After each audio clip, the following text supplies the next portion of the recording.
I've been putting together a video series on how to shoot Milky Way photography, and in this video I'm going to be going over some of the gear that you're going to need when you're out in the field trying to shoot the Milky Way. Hello everybody, I'm Will Cheney, and in this installment of the How to Shoot the Milky Way photography, I'm going to be going over why you need some of the gear that I'm going over, as well as things to consider when you're looking at purchasing some of this gear. Be sure to stick around till the end where I'll go over a couple of pieces of optional gear that I think will really help you out in the field, but you don't necessarily need right at the beginning. So the first piece of equipment that I want to go over is a tripod. You're going to need a tripod out in the field to keep your camera steady, because when you're shooting long exposures of the Milky Way, you've got to make sure that your camera does not move. If your camera moves, your stars are going to trail, and this is going to ruin your photo. So you need a very sturdy tripod. Now I don't mean that you've got to go buy a $500-600 tripod for your first time shooting the Milky Way, but I would think if you could get something around the $100 to $150 range, that's really going to help you out. The particular brand that I've been shooting with for almost 2 years now is the Manfrotto Element, and it's definitely on the cheaper end, and it's not your big $500, $600 or even $1,000 tripod, but at $150 when I purchased it at Best Buy, it's been a great tripod for me. When you're looking at a tripod to use out in the field, weight can actually play in your hand, because the heavier your tripod is, generally the more sturdy it's going to be. It's going to be harder for the wind to knock it over. It's going to be harder for the wind to actually make your camera shake on that tripod as well. But that also can be a downfall, especially if you're traveling. It's going to add weight to either the bag that you're carrying around to go out and take your photos, or it's going to add weight to the bag that you're taking through the airport. Depending on whether you're going carry-on, you're traveling internationally, there's different weight limits, and the lighter your tripod for that particular case, the more room you leave in your bag for other items when you go. A couple of things that you'll want to consider when looking at the tripod is the material. A lot of the tripods on the market are either aluminum or carbon fiber. Carbon fiber is going to be a lot stronger for the weight, so it's going to be a lower weight, but it's going to be a stronger tripod. Aluminum is going to be a little bit heavier for the same amount of sturdiness. At that point, it's just going to come down to how much money you want to spend on a tripod. One thing you want to make sure that you don't use on your tripod, that most of them come with, is an extender. So my particular tripod came with this extender, and for travel purposes, I ended up having to get a custom-made one that was 3.5 inches, just so that my legs could fold up completely whenever I stick it in my backpack. But for shooting Milky Way photography, you don't ever want to use this extender, because what can happen is if you extend this all the way up in the air, and this is your base here, you've just created something that can wiggle around with the air, or any vibrations, depending on where you're standing. Another thing too, this gets in the way of being able to completely flatten out the legs of a tripod. So that was another reason why I got rid of this particular one on mine. That allows me to get my camera all the way down as close as I can to the ground and really utilize the minimum focal distance that my camera lens has. So the next item that you're going to want to consider having is a timer. Most cameras actually come with a built-in timer function in them. However, I find that this is easier to have either a wired or a wireless one. This is the Velo one that I used to use on my Nikon camera. And this, you can go through and you can actually set up different exposure lengths. You can set up intervals. So let's say you're wanting to shoot a star trail when you go out. You can now go through and set it at 1-second intervals to shoot that 30-second exposure.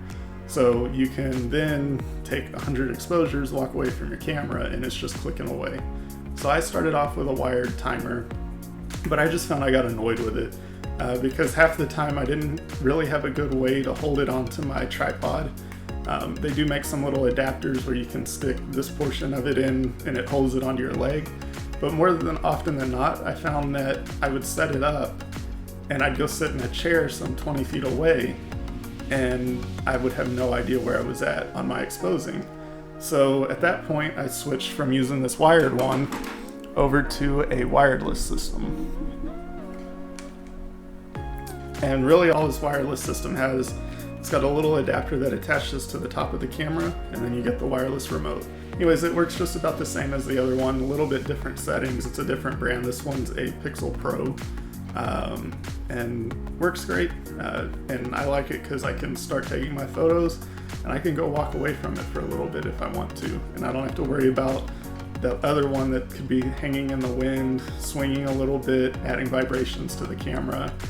This one is pretty solid, and so far I've been pleased with it after shooting with it for about a year. The next item that I recommend having when you go out in the field is extra batteries. I've always kept extra batteries around for my Z6. I actually have 3 spares. I can be honest, I've never actually gone through all 3 spares in one night. Typically, I'll go through at least 1 battery for sure. I don't think I've ever even gone through 2 completely. Whenever I'm out shooting, I'm maybe shooting for an hour to 2 hours at a time, and it just depends on how often I'm firing away on the shutter. I think recently when I've gotten into some deep space astrophotography, when the camera's running for 3 to 4 hours at a time, that's when I've had to actually swap out the batteries. But anyways, you can get the ones that actually come from your camera's manufacturer. I highly recommend those, just because they're built to the standards that the camera manufacturer has. But there are plenty of options typically to get cheaper batteries. Just make sure you read up on all of that, the pros and cons of it, before you go that route. Just to make sure that there's nothing that you're going to hurt with your camera electronically, or just be aware that there's always that possibility. The other item that goes along with batteries is an extender pack. They make packs that you can actually plug into your battery slot, and you can hold multiple batteries inside them or charge it up as more than one. And these just provide less hassle because you're not having to swap batteries out in the field. You can just have that multiple charge at once. The next item I'd recommend is not necessarily an item that you need for your camera and taking the photos, but I highly recommend a flashlight. And for me in particular, I like having a headlamp. It frees up my hands, and I can just turn this on and stick it on my head, and I am good to go for the remainder of my shooting.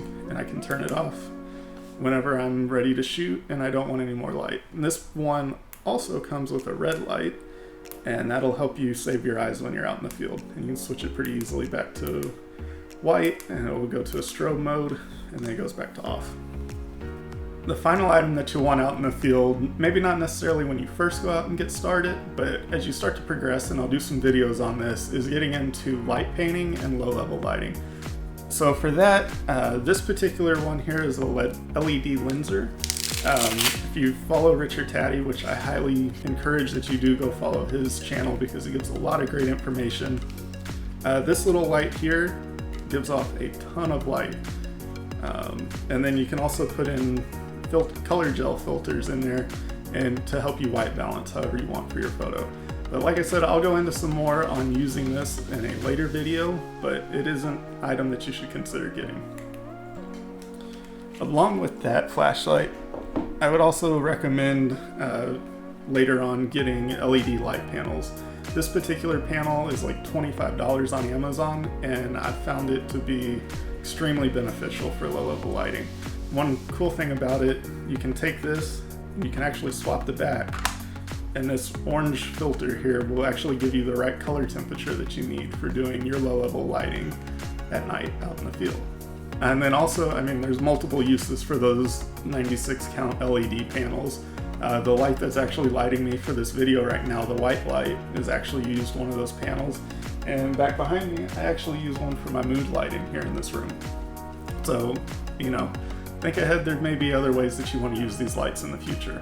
For all the gear that I've just talked about, be sure to scroll down in the description. I've put product links in there, and that'll take you to the actual items on Amazon. And if you're thinking about purchasing them, I would really appreciate it if you purchased it from there, because it'll help me out and help me out with this channel.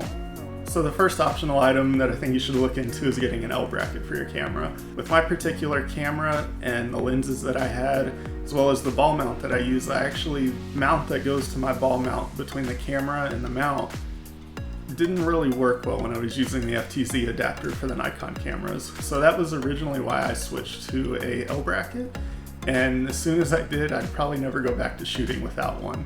And really the biggest reason for that is it adds a little bit of protection to the camera, probably not a whole lot as much as what some people like to advertise.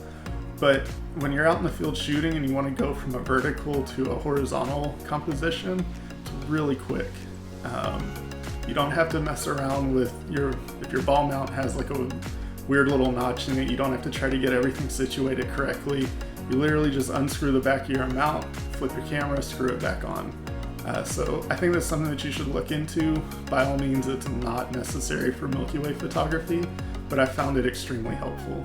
So this final item, again, I'm just gonna say this, it's completely optional. It is a little pricey, but I do think that at some point you're gonna wanna get into a little bit more advanced techniques, and having something like a star tracker is gonna allow you to get a lot cleaner shots without having to go through all the different stacking processes. But this is gonna allow you to start exposing for like a minute to 2 minutes when you're shooting at like 20, 24, 35 millimeters. What this does is it actually points to the North Star through here, and you get it lined up, and then it rotates around this axis with the same speed that the stars are rotating, right? Let me rephrase that, as the Earth is rotating.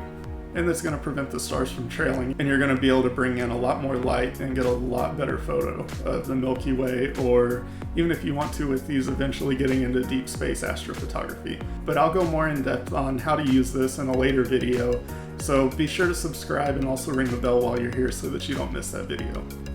So that's it at this point. That's really the main gear that you need to be able to go out and start your Milky Way photography journey. Probably noticed at this point I left off a camera and a lens, but that's because we can go into that in some other videos, and I feel like it's kind of just assumed knowledge that you're gonna need a DSLR or a mirrorless camera with a particular type of lens to go out and shoot the Milky Way. Be sure to let me know down in the comments if there's any other equipment you use when you're out in the field shooting your Milky Way photography, or if there's something that you have a question on, whether it's some of the equipment that I showed or any other recommendations. I'd be happy to help you. Be sure to reach out if you have any questions or you need any help, and I'll see you guys next time.